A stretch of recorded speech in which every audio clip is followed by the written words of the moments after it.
views and opinions expressed in this podcast by the host or the guest do not necessarily reflect the views of Paranormal Buzz Radio or its sponsors. Use of any material produced by Paranormal Buzz Radio without express written consent is strictly prohibited. For information on everything Paranormal Buzz Radio has to offer, visit our website, paranormalbuzzradio.com. Like us on Facebook, follow us on Twitter and Instagram. Listener discretion is advised.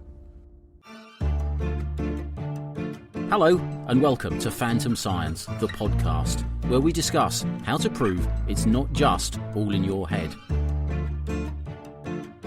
Does the paranormal exist? If it does, how does it work? And how do we gather solid indications and data? During this podcast, we will be discussing things that many people may hold near and dear to themselves. If you feel offended at any point, just take a deep breath and think about the thing that offended you. Because we will be playing the role of the recently declawed Office of Devil's Advocate.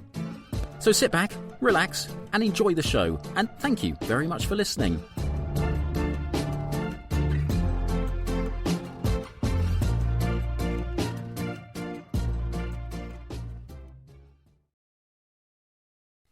Tonight, the role of John will be played by Shay.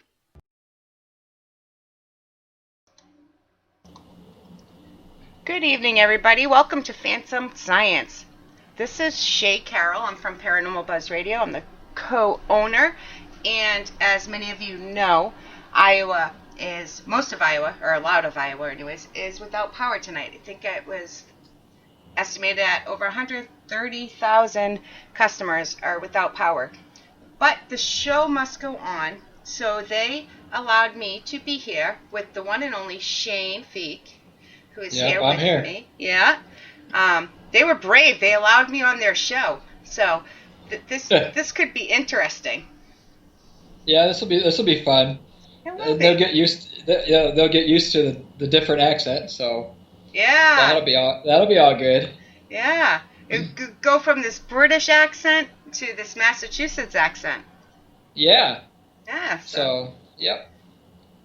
So tonight, basically, we're going to talk about designing of experiments, because I know on our show we always say, hey, we're doing this experiment, we're doing that experiment, but we've never really talked about what do we actually do and how we set it up so that you guys can do your own experiments. So that's what we're going to talk about tonight. And you're going to dumb it down for me, right? Oh, of course. Yeah. We'll go deep, and then we'll come back to the surface, take a breath, we'll go deep again. So it'll be all good. It always is. It always is. It always is. So I guess before we even start in that, we should probably go over the scientific method stuff, just a brief overview, so that we get to the spot where we're going to do the experiment. So if we're going to start out, especially on an investigation,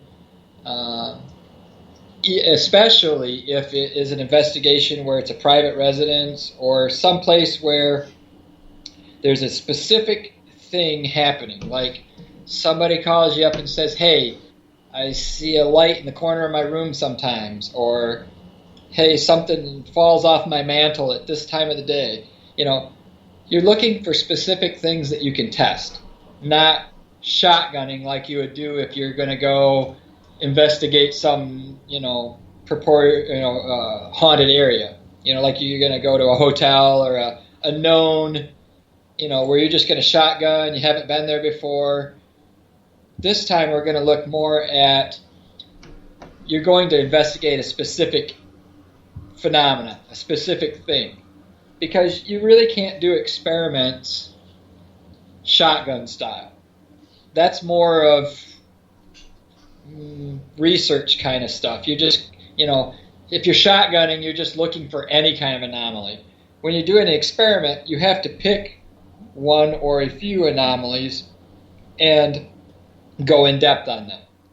And so that's where we're going to kind of start. So the first thing in the scientific method is, of course, find a phenomena that you want to learn more about, form a question.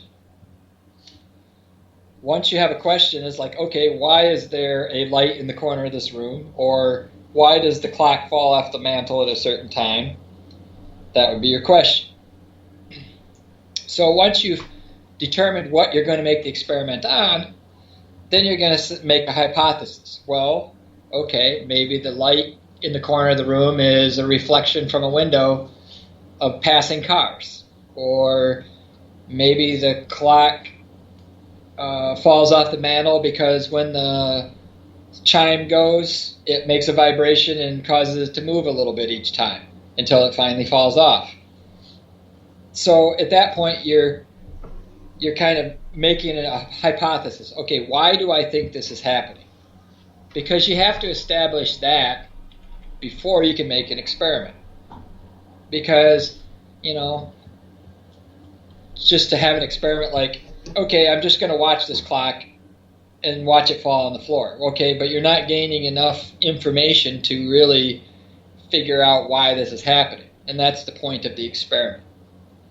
And so at Phantom Science, because we're science-oriented people, we try to pick phenomena and then focus on it in our head, or even sometimes written down, say, okay, this is why we think it's happening. And then we put all kinds of instruments, all kinds of techie kind of stuff to try to, gather data. So I know that some people don't like the word evidence, but gather data for that, and then try to prove, hey, is our idea correct? Or are we just smoking something and not even close, and we need to go back to square one and try it again? Can I interrupt Yeah. you for one quick second? Of course. There's an issue with chat, and so I just want to say that we do see you guys in chat. For some reason, we cannot comment in chat, anybody. So as I see the people, I'm just going to give them shout-outs because later on I won't be able to see them. Okay. We have at least 9 people in chat. I only know a few of you, so please forgive me. I know Nico is in chat, Matt's in chat, Darren's in chat, Mama Deb's in chat, and Eye of the Beholder is in chat. But nobody can comment. Nothing to do with us. It's something to do with, I tried on the computer on my side that I'm running the show on, and on the phone, but nobody can comment. But we do see you guys, so thank you. If you have an important question, message it to me. All right.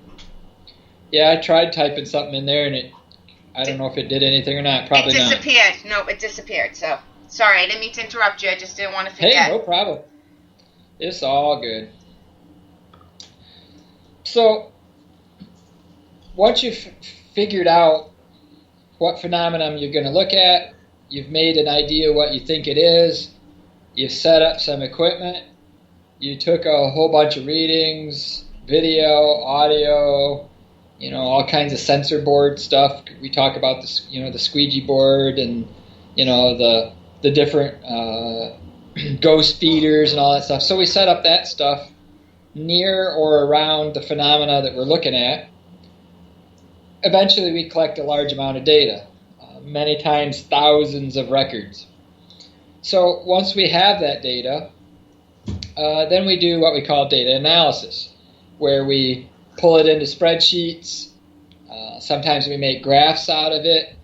Sometimes we pull it into statistical software, and we try to compare the baseline readings that we took when we first got to the location with the readings that we get during when the phenomenon is happening, stuff like that. So we do data analysis. And then, of course, we come to some kind of a conclusion and say, yeah, that supported our theory or our hypothesis, or nope, we were way out in left field and we botched that one and we got to do it again. So, for a lot of people that might seem like a very boring, very tedious, drawn out, not fun jump scares and things like that you see on the TV shows. So, but to us data people and science people, and, a lot of times we get we're looking at 5,000 records we just pulled from some phenomena, we're nearly giddy when we get back to the shop to go, hey, what do we get? What things are here? What things correlate? You know, and you know, looking at numbers and stuff sometimes is tedious, sometimes time consuming. But when you get a correlation that's very strong, statistically strong, versus something you see in a video or hear on an EVP, it's all worth it. So that's basically what we do. Maybe a little different than a lot of other people do. Not any better or any different or any worse, just different. I think you guys do it more scientifically. That is our goal. Yeah, I don't think, I'm not saying it's better. I'm not saying it's worse. I think that's it. I think you guys just do it more scientifically.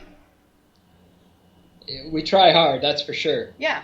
So I think you do a great job. Because the idea is, if you don't have data to put strong, I wouldn't say proof, but to back up your claims, then you're just wasting time and energy. And if you want to go and have some jump scares and check out a creepy spot and have an experience, absolutely fine. That's a great thing to do. But if you want to try to contribute to the community as a whole and try to, present something to science, present something to science and present something to other people that you can say, look, we had a measurement. Here was the correlations. Here's what happened. Here's how it happened. And here's the data to back it up. Now you've got something, and you can hold something for posterity, and you can file that and say, hey, look, and then come back 6 months later or a year later or whatever when you're going to hit that same spot again and find out, okay, did things change? Was it the same? Did the phenomenon repeat? Can we find a better way to test the same hypothesis? And so now you can start building a long narrative. Whereas if you have a lot of subjective, well, I felt weird in this spot. Okay, I guess the next time you came there, you could feel weird in that spot again. But it's really hard to put, not a number to it, but put a data point to it. How do you quantify feelings and things like that? It's a very difficult thing to do. And so, we've started relying a lot on instruments rather than our feelings.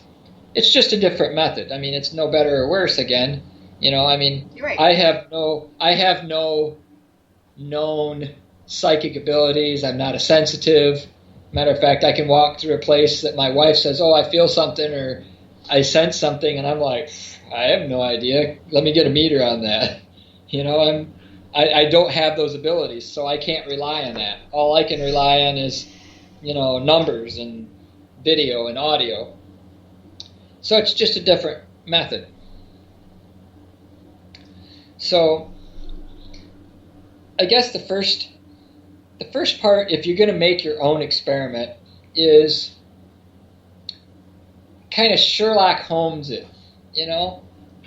Whatever you can eliminate that for sure is not the phenomena, eliminate that. Go so far as to actually write it down, because the problem is you'll start to come up with all kinds of ideas, and then you'll come right back to those same ideas because you didn't write them down. So write down, okay, this couldn't be it, this can't be it, this can't be it, and eventually, like Sherlock Holmes says, whatever is left, however weird, has to be the truth.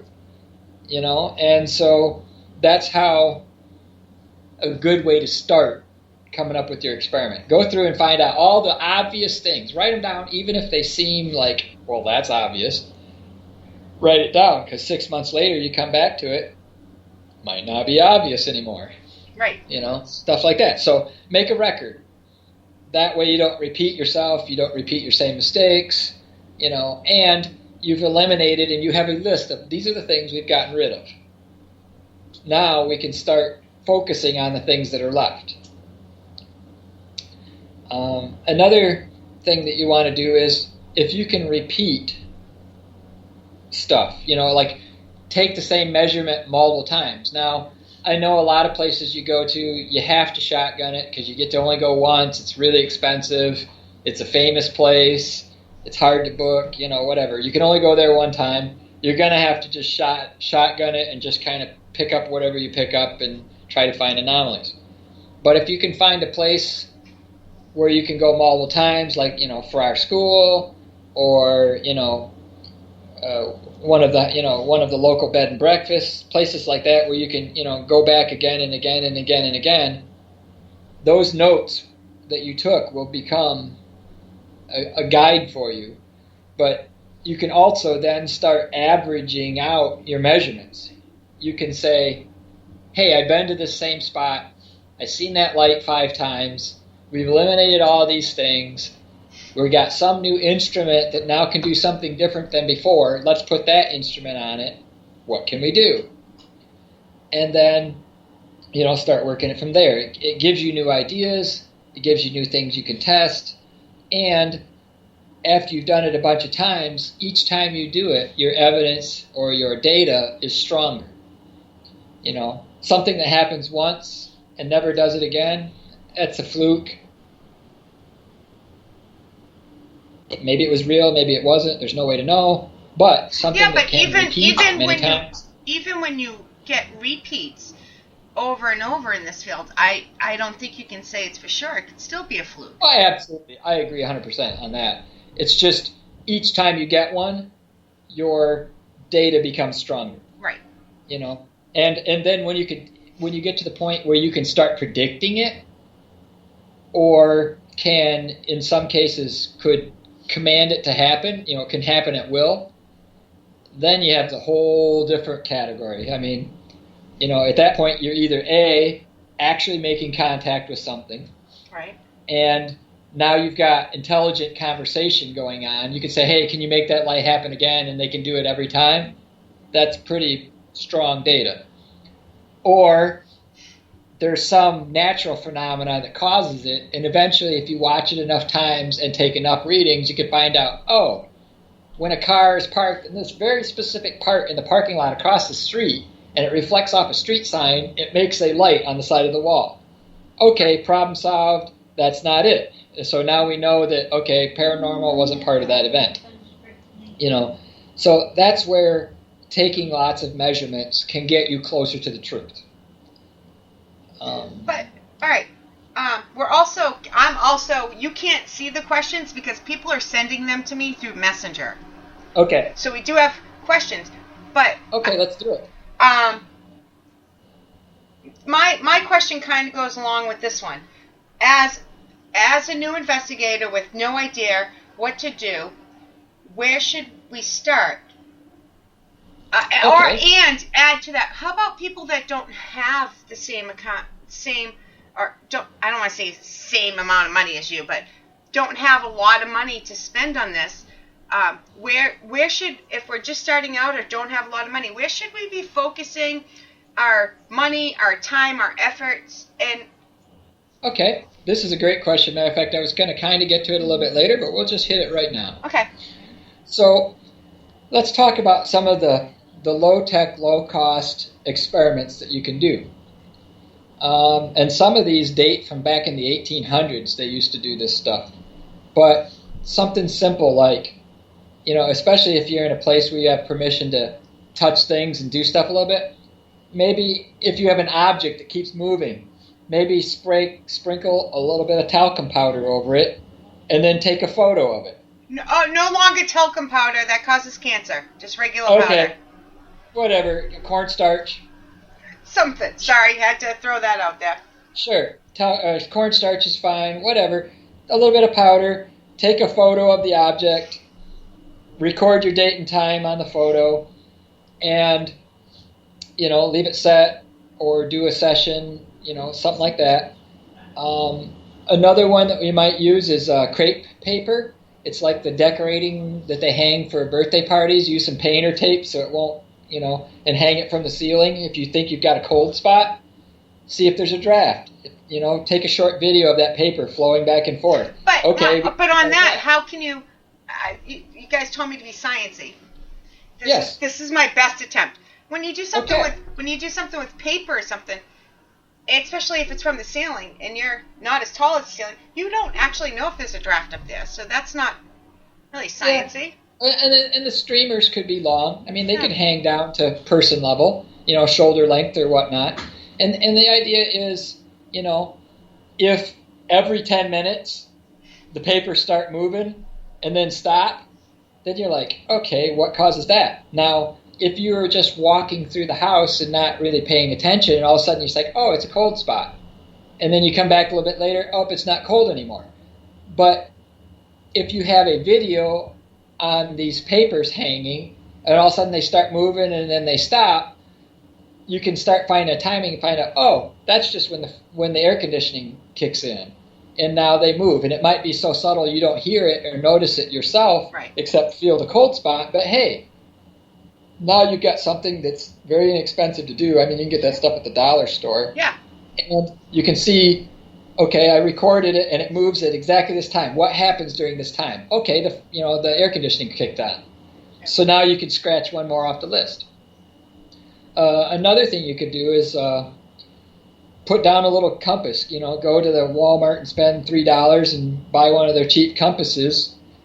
And see if you can get a spirit to interact with a compass, or if you feel a strange sensation in a certain part of the room, put the compass there. Maybe there's a really strong electromagnetic field.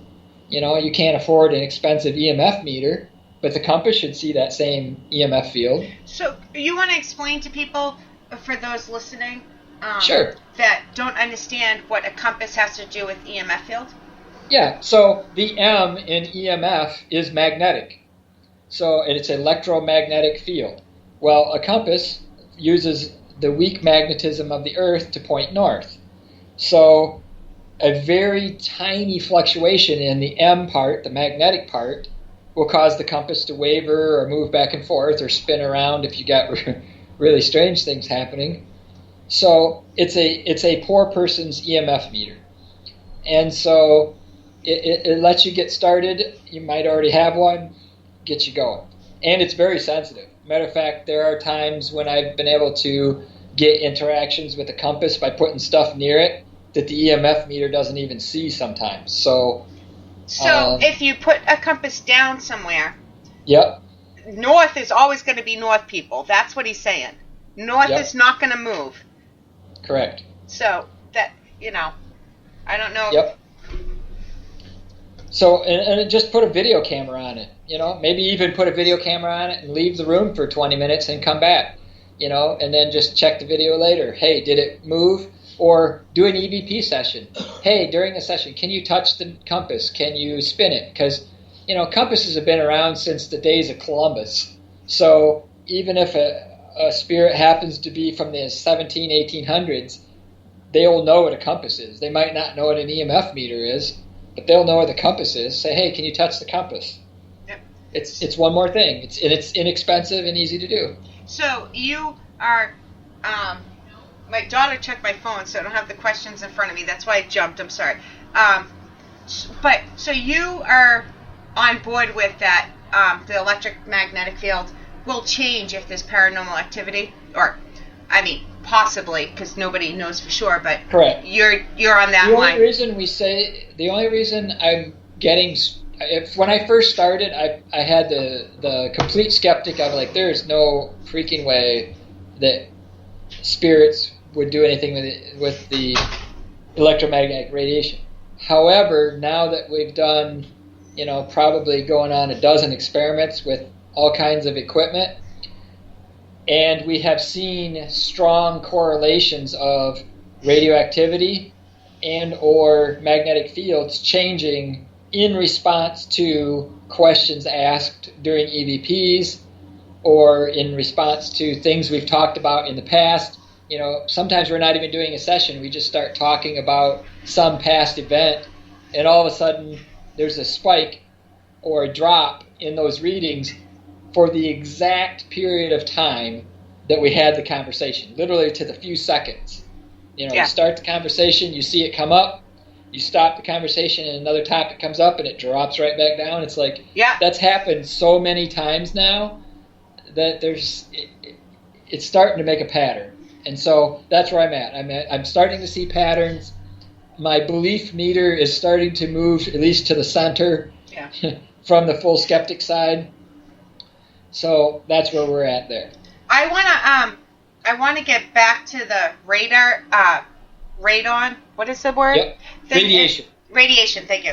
I got stuff going on behind. Sorry. So I'm gonna ask a question and then I'm gonna step away for a second. Okay. Let's see. I'm looking for.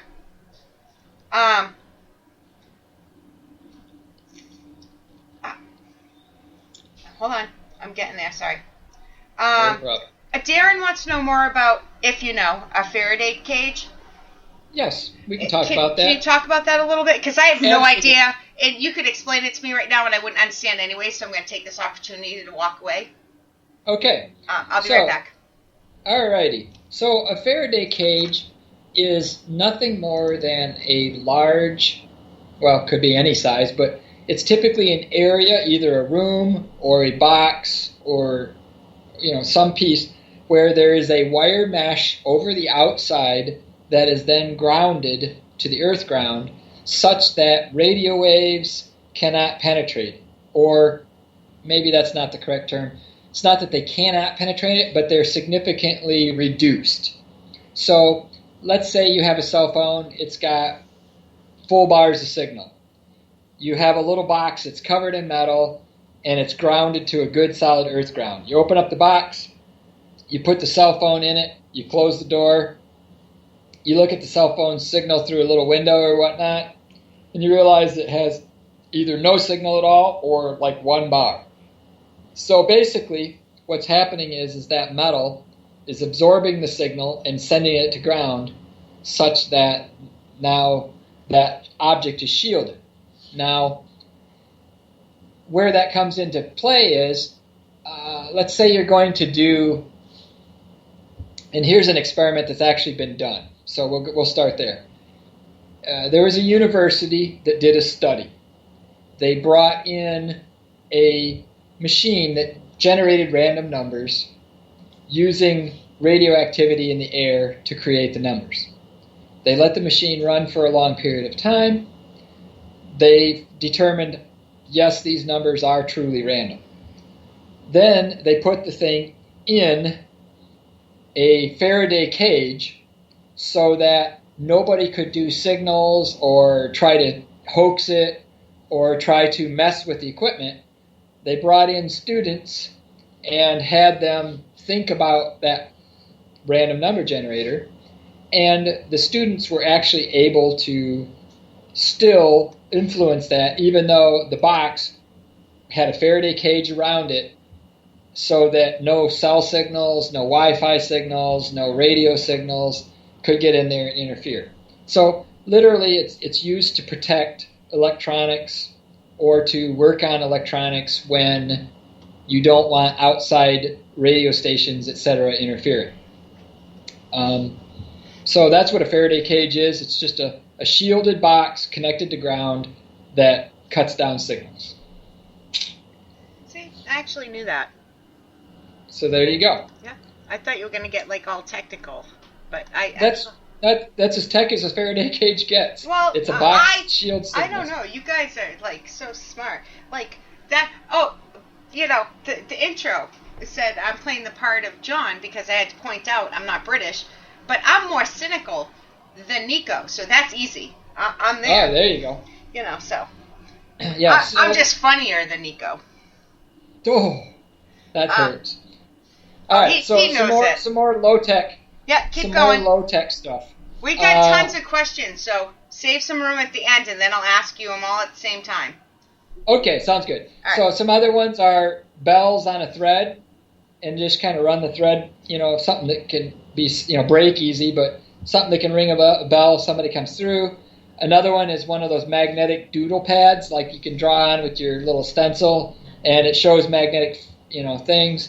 So maybe you could try to get a ghost or something to draw on that.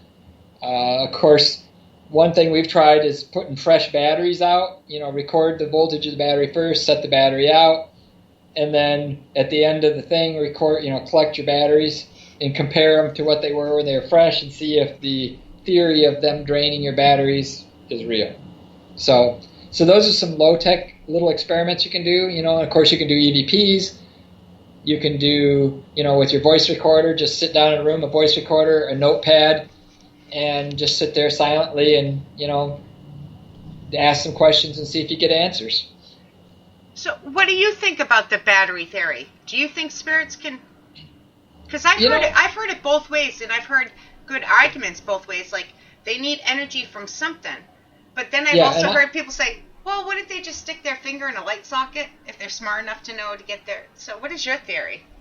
Well, myself personally, I've not seen the thing exhibited, but John and Nico and other investigators here in Michigan all claim that it happens to them frequently. Yeah. So, I don't know if it's just, I forgot to change the batteries and I didn't notice, or and they were dead when they started, or if it really happens. But we have had quite a bit of activity with the, quote, ghost feeders, which are where we intentionally put EMF out into the air. EMF pumps. Yes. We've a question. Had stuff with that. Yeah. Yes. Yeah. How do you feel about EMF pumps since you brought it up? Well, we've used them. I actually, John has his, and then of course we have the dildos of doom, which are those. We have, my board that I use, the squeegee board, has an EMF feeder on it. I mean, we've gotten results, so I can't disprove it. I can't say it's not a thing. So yeah. See, I think that's where I'm at. I think this is my personal opinion. Nico says they did change the batteries, by the way. I have like five. Yeah, they all say that. I have like 5 different people messaging me questions. So if I'm a little more scattered than normal, that's why. Because it's not the same as Spreaker. You think it's hard keeping up in chat? Try opening up a bunch of different messages. Anyway, my opinion is if they do drain batteries and that sort of thing, I don't know if it's necessarily on purpose, because then wouldn't they be doing it all the time if they knew how? Maybe, maybe not. Maybe it's fun. I mean, I don't know. Maybe that's fun for them. I don't know. Hey, watch what I can do to this guy. Check out, his camera's dead. No pictures of me tonight. Yeah, it could be. I don't know. I just think that if it was a purposeful thing, that it would happen more frequently, and something you could prove. Not prove, because that's a hard word in the paranormal. Yeah. But the other thing is maybe there's more than one type, and not every type of, spirit or whatnot is at every location. Maybe some kinds have to steal power to do anything. Maybe other kinds don't necessarily need to. Maybe I just haven't run across a battery stealer. That could be. I mean, there's so much. There's so many much what ifs. We could go down the list over and over and over. Correct. Yep. So let's see. Let's hit some more questions. All right. You got any? All right. Oh, I got. Yeah. This is great. I love questions. Let's see. I did that one. If this one's from Darren. How do you feel about Jacob's ladder device, otherwise known as Tesla coil? Yeah, well, so I own one of those. And can you explain it? Can you explain it first? Yeah, sure. A Tesla coil is what we would call a voltage amplifier. So it can take a small voltage coming in from like a wall. I guess that's not small, but it's small compared to what 120 volts comes out of an outlet. 1.2 million volts might come out of a big Tesla coil. So literally, it's a multiplier, and it uses coils of wire and things called capacitors, which kind of think of them as batteries that can charge and discharge very quickly. So the battery charges up very quickly, the capacitor, it dumps its energy into the coil, a big arc comes off. It does this hundreds of times a second, and so therefore you get these great big lightning bolts shooting off of this big circular disc at the top. They're used in science experiments. It's kind of it's a neat demo. If you ever YouTube Tesla coil, you'll see what they look like, and you'll see some pretty impressive stuff. So I've never used it during a ghost investigation, but I can guarantee you while it's running, every EMF meter within probably a mile will be pegged. Oh yeah, you can't. So, yeah. So if you're in an area where you're sharing with other ghost hunters, they are going to be really mad at you if you run this thing. Oh now, yeah. The amount of energy that could put, if ghosts could actually feed off of energy, would be maybe frightening what could actually, come out of that. I mean, maybe it'd be the full Ghostbusters style. I don't know. I've never tried it. Right? Before we move on from the Tesla coil, here's the next question. And I'm only reading the question, guys, because I don't know how many of these questions comments I'm supposed to be reading on air because, But let's see. Is it better to use a Tesla coil in a house or a commercial building? Wouldn't it be outside or a big? Well, if you have a little one, they make little tabletop ones. Oh, okay. You could use them anywhere. If it's a big one, you would use that outside. Otherwise, you'll be losing paint where it hits the ceiling. It's going to tear things up. You do not want a big one inside of a small spot. Now, they have little tabletop ones. See, I didn't know that. Yeah.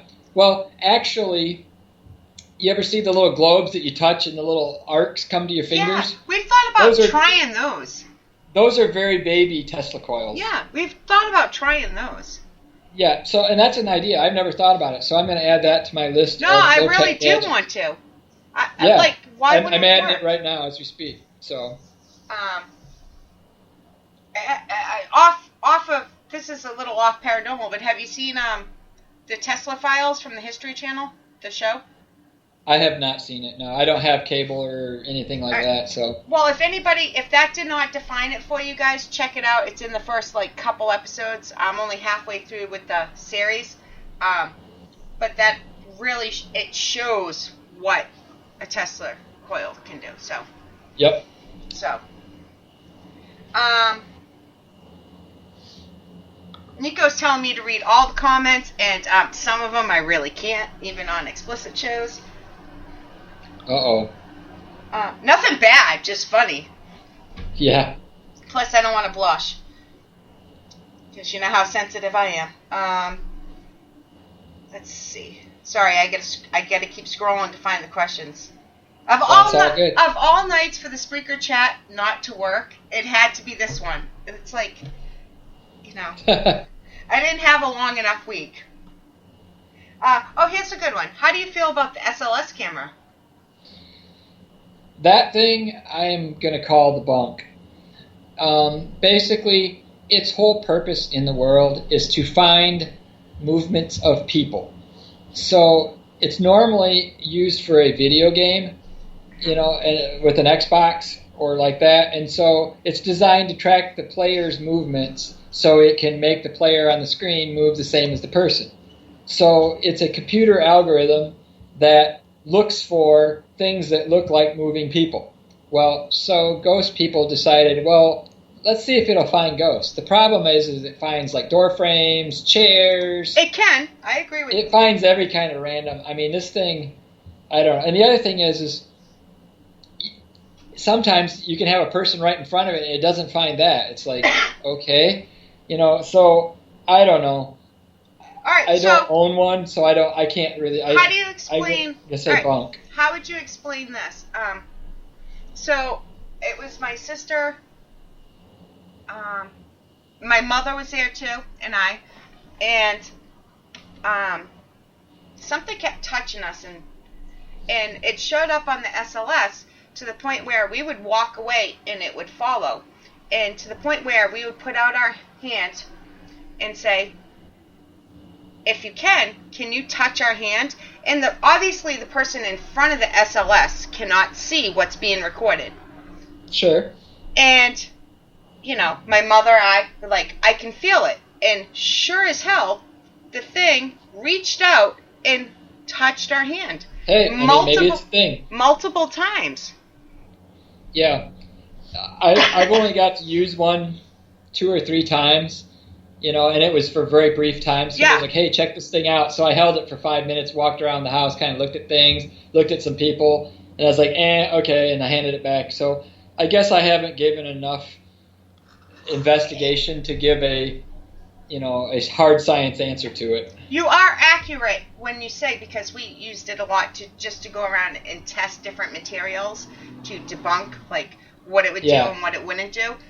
And you have to be very careful on what it does and what it doesn't do. But when something follows command, now that's a little different. And like, okay, my hand's getting tingly, it's getting spider webs, and the video camera is watching this whole thing as they're watching the screen and watch, so it's like, that's another thing. You can't always, it drives me nuts.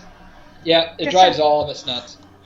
Sometimes the science, it shouldn't work, but it does. And other times, it should work, and it doesn't, so. Yep. Does that make sense? Because we cannot find a reasonable explanation, because it happened multiple times, over and over.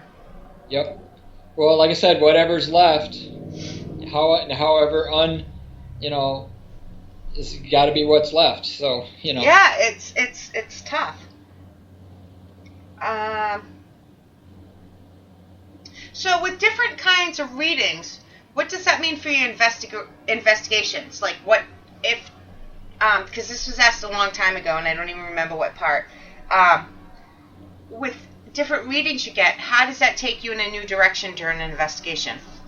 Okay, well, so what we try to do is match either video to numbers or audio to numbers, or vice versa. So sometimes we'll go through all the data and we'll look at data first and say, hey, I see a bunch of spikes. Then we go back to the video and the audio of that area where the sensor was at and say, okay, what happened during that? And then do you think that can influence you? Well, yes. Either way. I would say after you've already seen it, maybe. But until then, you're just going blind. Literally, you're looking at a graph and saying, okay, there's 2 spikes. I have no idea what happened there. Let's go look. And then you see, oh, we were doing this certain thing. Okay, now when we do this certain thing, does it always spike? You can start doing that. But then the other thing is sometimes we'll do it the other way around. Somebody will say, hey, I just saw something weird on that camera. And then we'll go look at all the, and again, blind, we'll go look up the data for that period of time. Hey, did we see any spikes? Did anything change? No, all the readings were the same. Nothing happened. I have no idea. Wasn't anything. Or, oh yeah, we had a huge spike in radiation and a drop in magnetic field right there. Okay, so now we got 2 things correlating. Now we can concentrate on moving into this area. Okay, this one area gave us something once. Let's see if we can do more things to get it again. No, I agree with that. The idea is to use the data to take the human bias out of it. Yeah. As best we can. I mean, you can never do it 100%. No, you can't. No matter, never get 100%. You can't, whether you're at the investigation or doing the review on the data, because, either way. Yep. Let's see, hold on, I'm trying to keep up, people. I'm a team player. All right, here's a long one. All right. And guys, we have like 15 minutes left of the show or so, at the most. So if you have questions, and again, I'm very sorry for anybody that is trying to type into chat. Just to recap, we cannot see, nobody else can see what you're typing but you. So people that I know are sending me questions, and they've been awesome. They're sending me tons of questions. So we're not ignoring anybody. Let's see. This one's from Darren.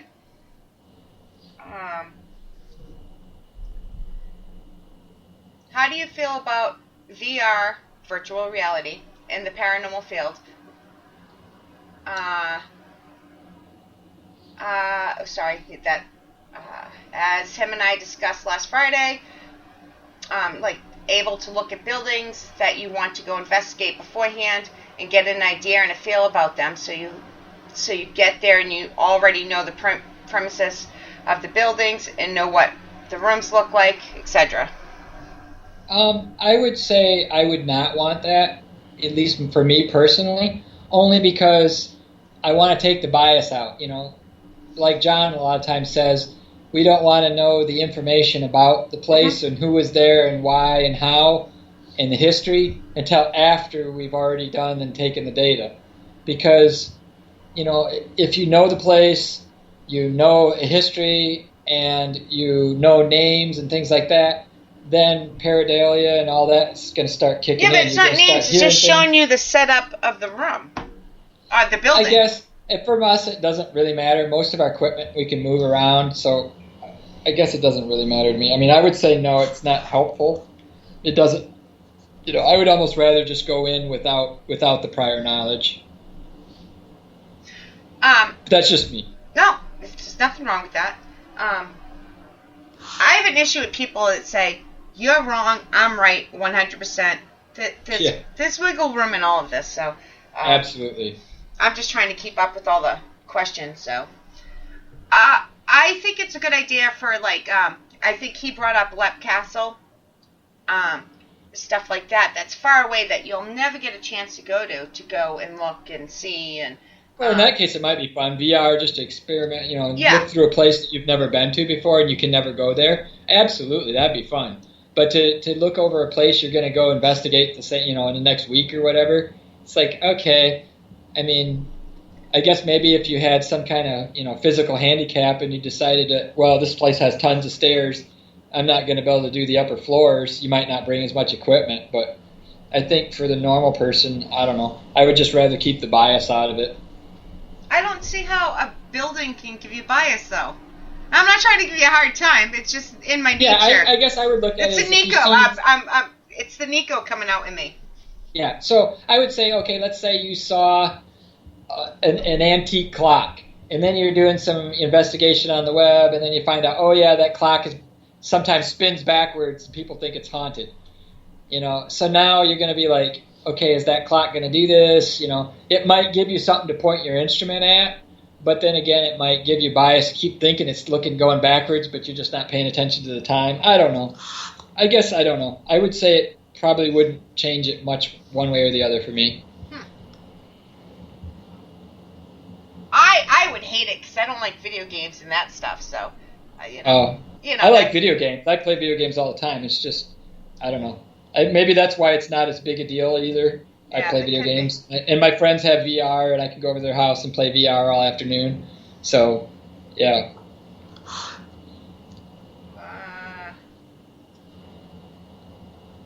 I don't understand that question.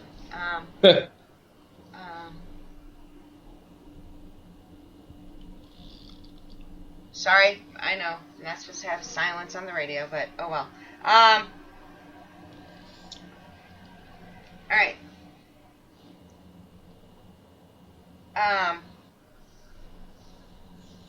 Hold on. People, stop it. My messenger's gonna crash. Uh-oh.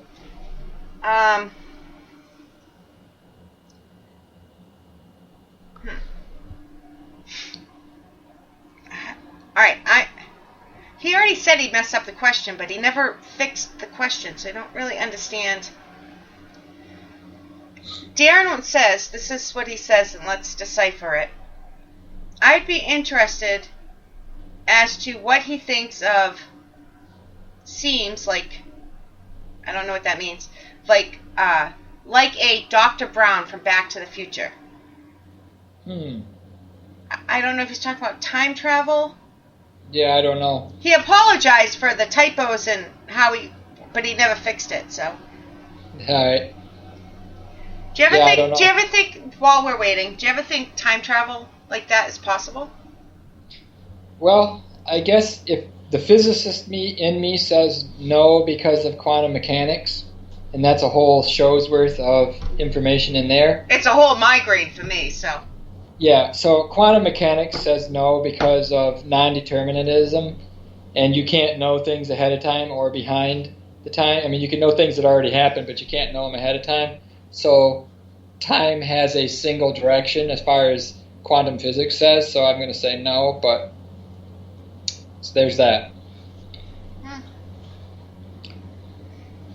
I don't know it. Let me just check here. People are typing too quick for me. They're never, ever going to let me back on this show again, people. That's all right. We'll keep you. Oh, he was trying to say you seem. Sorry, that's why he apologized. He was saying you remind him of Dr. Brown from back. Okay. Understood. Sorry, I'm sorry. And he says no, he's not drinking. Oh, that's good. That's a plus. Well, it depends on who you are. Yeah, understood. All right, guys, any more questions? Get them in now. If I missed them, send them to me again. Thank you for putting up with me. And I'm sorry that I did the best I could if I missed anything. No, it's all good. So I guess if they don't have more questions, I can just kind of finish out the last bit of the We have one experiment more. design. Okay. I don't know if it's for me or you. But the question is, in your personal opinion, what is a ghost? Oof.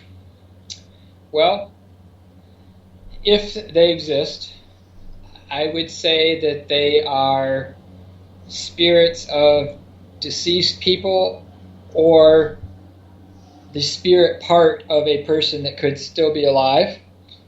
And so that would account for things like maybe telekinesis, where their spirit is leaving their body, moving an object and coming back, or extending itself out. Could be that. It could be only deceased people. It could even be things, demons, angels, that kind of thing. Might be all three, which I had mentioned earlier. There might be more than one type. There might be several types. But that's if they exist, that's what I'd say they are. See, my personal opinion, and again, this is my personal opinion. I and everybody, maybe not on this show, but people that listen to me on my other shows, I have OCD, so words mean a lot to me. Too much. It's stupid, but I can't help it. Ghosts, I think,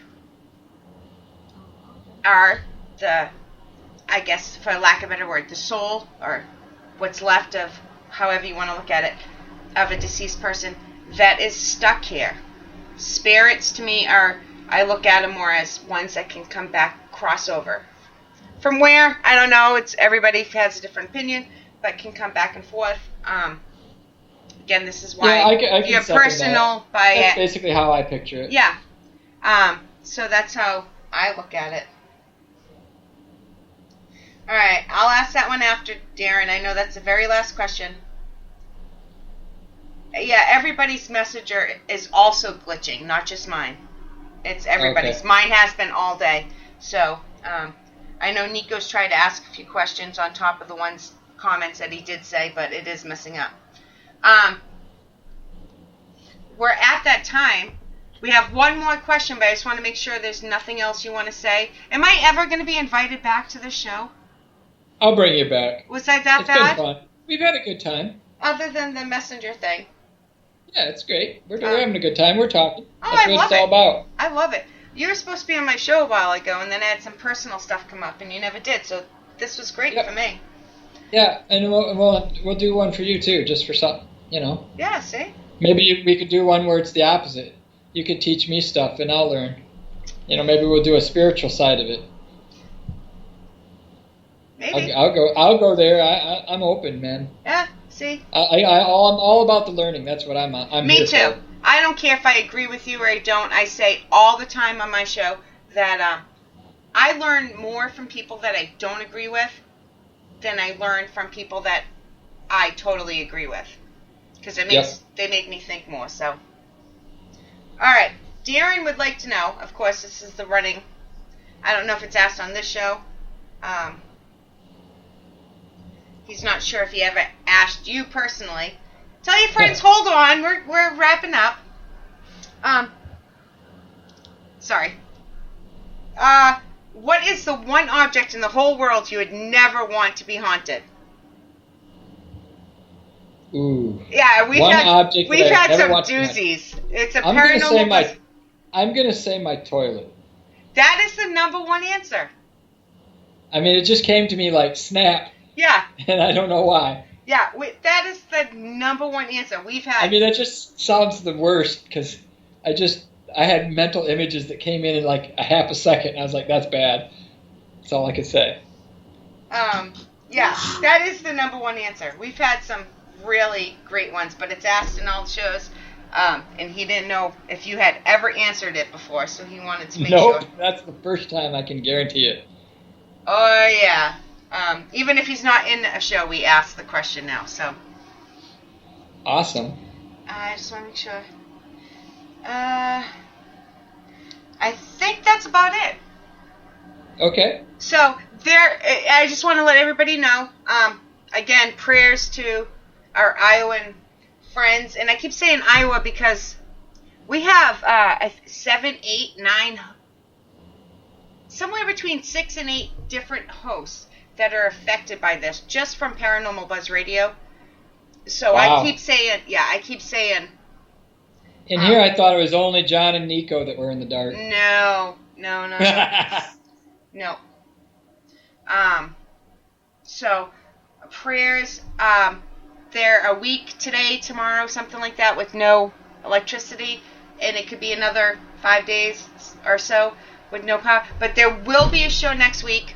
I'm not saying you have to listen to me, but there will be a show next Sunday, so please make sure you tune in. And if you are just joining us, please don't judge John, Nico, or Shane by tonight's episode.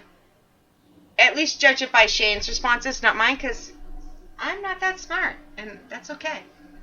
Compared to you guys. I'm not stupid, but compared to you guys are brilliant. I'm getting messages. Great show. They loved it. Thank you guys very much. Yep, thanks you guys. It's been fun. What does John always say? Go out, find me a ghost, and get me some evidence? Yes, basically that. So we'll call it good. There we go. Good night, everybody. Yep.